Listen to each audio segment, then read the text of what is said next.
فہم قرآن موضوع ایک دوسرے سے مسابقت کرنے اور آگے نکل جانے کا اصل میدان سورہ الحدید آیت نمبر 21 اعوذ باللہ من الشیطان الرجیم بسم اللہ الرحمن الرحیم سابقوا إلى مغفرة من ربكم وجنة عرضها كعرض السماء والأرض أعدت للذين آمنوا بالله ورسله ذلك فضل الله يؤتيه من يشاء والله ذو الفضل العظيم۔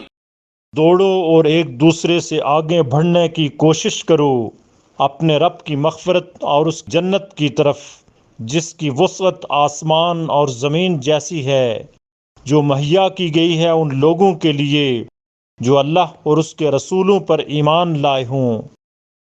یہ اللہ کا فضل ہے، جسے چاہتا ہے عطا فرماتا ہے، اور اللہ بڑے فضل والا ہے۔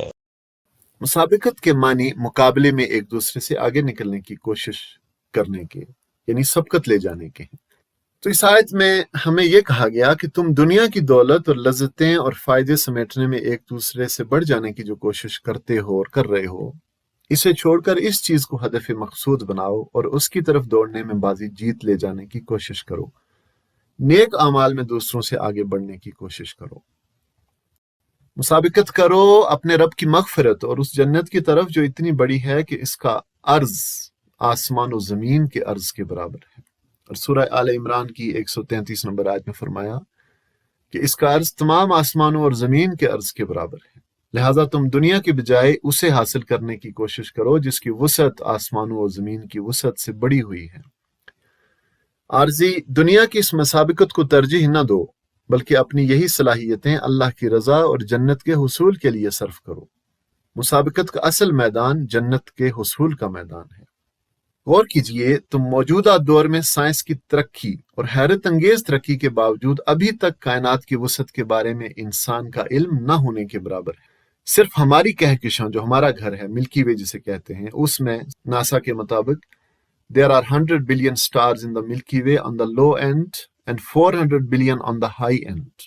تو 500 ارب ستارے ایک اندازے کے مطابق صرف ہماری کہکشاں میں ہیں۔ بعض ایسے ستارے بھی ہیں کہ اگر آپ ان کا کمپیریزن دیکھیں گے انٹرنیٹ پہ تو آپ حیران رہ جائیں گے کہ ہمارا سورج ایک تنکے جتنا ہے ان کے موازنے میں۔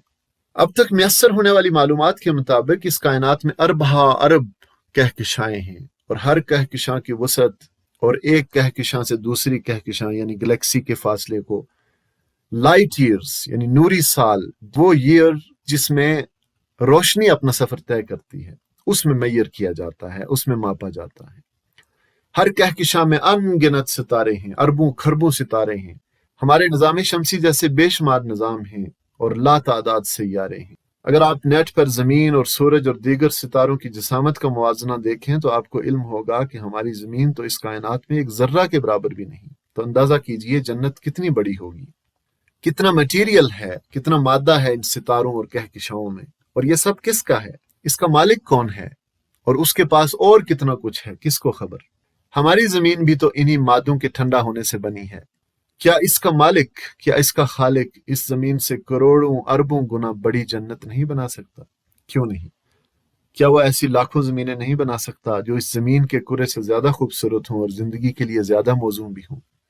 کیا اس کی قوت تخلیق بس ایک زمین بنانے کے بعد ختم ہو گئی؟ یقیناً رب نے وہ جنت بنا رکھی ہے جس کی وسعت آسمانوں اور زمین جیسی ہے۔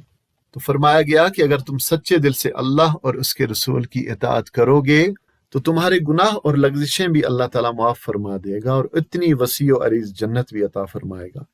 اور جنت میں جو بھی داخل ہوگا وہ اللہ تعالیٰ کے فضل و احسان ہی سے داخل ہوگا۔